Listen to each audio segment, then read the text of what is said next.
ആകാശവാണി കൊച്ചി. ഇപ്പോൾ പാചകരംഗത്തിൽ കുടുംബത്തിൽ കലഹമുണ്ടാക്കുന്നതിനുള്ള രസായനം എങ്ങനെ നിർമ്മിക്കാമെന്ന് പ്രശസ്ത കുടുംബ കലഹ രസായന വിദഗ്ധൻ ദുഷ്ടരൂപമഠത്തിൽ കലഹപ്രിയൻ നിങ്ങളോട് സംസാരിക്കുന്നു. ഈ രസായനത്തിന്റെ പേരാണ് കുടുംബ കലഹ രസായനം. ഇതുണ്ടാക്കാൻ ആവശ്യമായ സാധനങ്ങൾ: അമ്മായിയമ്മ കൊനസ്റ്റ് പിടിച്ചത് 1, മരുമകൾ നാക്കോട്ട് കൂടിയത് 1, അമ്മായിയമ്മ പോര് 2 കിലോ, ഭർത്താവ് നട്ടലില്ലാത്തത് 1, നാത്തൂന്മാർ ഭർത്താവ് ഉപേക്ഷിച്ചത് 2, കുരുത്തം കെട്ട പിള്ളേർ 5 പച്ചക്കറി ആവശ്യത്തിന്, ഒലക്ക ചിരവ ഓരോന്ന് വീതം, അയ്യോ 10 20 നെഞ്ചത്തടിച്ച് കരച്ചിൽ 1 കൊട്ട, പ്രാക്ക് 1 കിൻഡൽ, ഡൈവോഴ്സ് നോട്ടീസ് 2, കേസില്ല വക്കീല് 1, അയൽപ്പക്കക്കാർ കൈകൊട്ടി ചിരിച്ചത് 1/2 ഡസൻ, തിളച്ച വെള്ളം 1 ചരുവം, തലക്കടിക്കാനുള്ള ചട്ടിയും കലവും ആവശ്യത്തിന്, കുറ്റം പറച്ചിൽ 2 ടേബിൾ ടെന്നീസ് സ്പൂൺ, നല്ല വിളഞ്ഞു മൂത്ത് പാകമായ തണ്ടക്ക് വിളിയും തള്ളക്ക് വിളിയും 25, മുതലക്കണ്ണീർ 1 കപ്പ്, കള്ളക്കരച്ചിൽ 5 കപ്പ്, ഏഷിണി 1 സ്പൂൺ, ഭീഷണി 2 സ്പൂൺ, വീടിന് ചുറ്റും ഓട്ടം 4 റൗണ്ട്, മധ്യസ്ഥന്മാർ മദ്യത്തോട് കൂടിയത് 2. എന്തായാലും ശരി, ഈ ചേരുവകൾക്ക് തലക്ക് യാതൊരു ബോധവും ഉണ്ടാവാൻ പാടുള്ളതല്ല. കലഹൻ സാർ, ചേരുവകളൊക്കെ റെഡി. ഇനി എന്താ ചെയ്യേണ്ടേ? ഇനി കുടുംബകലഹ രസായനം തയ്യാറാക്കുന്ന വിധം: ആദ്യമായി 1 ചരുവം വെള്ളം വെട്ടി തിളപ്പിക്കുക. അതിനുശേഷം കൊനസ്റ്റ് പിടിച്ച അമ്മായിയമ്മയെ നന്നായി കഴുകിയെടുത്ത് തിളപ്പിച്ച വെള്ളത്തിലേക്ക് പൊക്കിയിടുക. അപ്പൊ പൊള്ളൂല്ലേ? പൊള്ളണല്ലോ, പൊള്ളട്ടെ. ആയിക്കോട്ടെ. തുടർന്ന് മരുമകളുടെ കുറ്റവും കുറവും 2 ലിറ്റർ വീതമിട്ട് ഏശിനി 1 സ്പൂണും മുതലക്കണ്ണീർ 1 കപ്പും അതിലിട്ട് അമ്മായിയമ്മയെ നന്നായി മൂപ്പിക്കുക.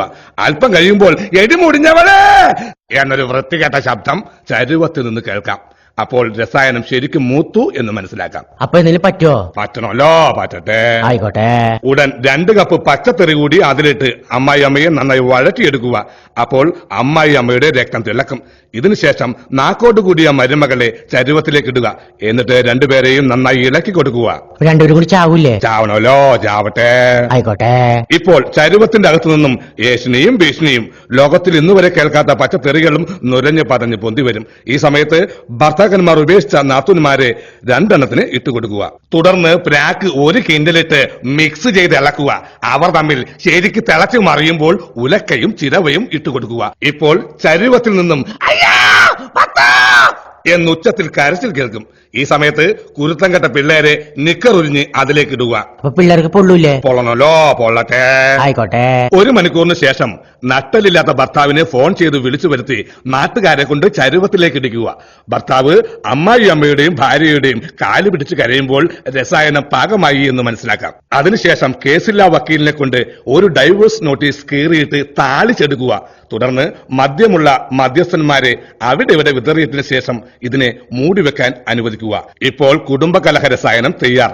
ഈ രസായനം കുടുംബങ്ങളിൽ കാണുന്ന കണ്ണുകടി, അസൂയ, സംശയം, കുശുമ്പ്, പൗഷന്യം എന്നീ രോഗങ്ങൾക്ക് ഉത്തമ പരിഹാരമാണ്. സ്നേഹത്തിലും സമാധാനത്തിലും കഴിയുന്ന കുടുംബത്തിലെ ഓരോ അംഗത്തെ വിളിച്ച് ഓരോ ടീസ്പൂൺ കൊടുത്താൽ ആ കുടുംബം എപ്പ കുട്ടിച്ചോറായെന്ന് ചോദിച്ചാൽ മതി. അപ്പൊ ചേട്ടനൊരു കുടുംബം തകർത്തല്ലേ? തകർക്കണല്ലോ, തകരട്ടെ. ആയിക്കോട്ടെ. ഇപ്പോൾ കലാഭവൻ മണി പാടുന്ന ഒരു നാടൻ പാട്ട്. അപ്പൊ കലാഭവൻ മണി പാടൂല്ലേ? പാടണല്ലോ, പാടട്ടെ. ആയിക്കോട്ടെ.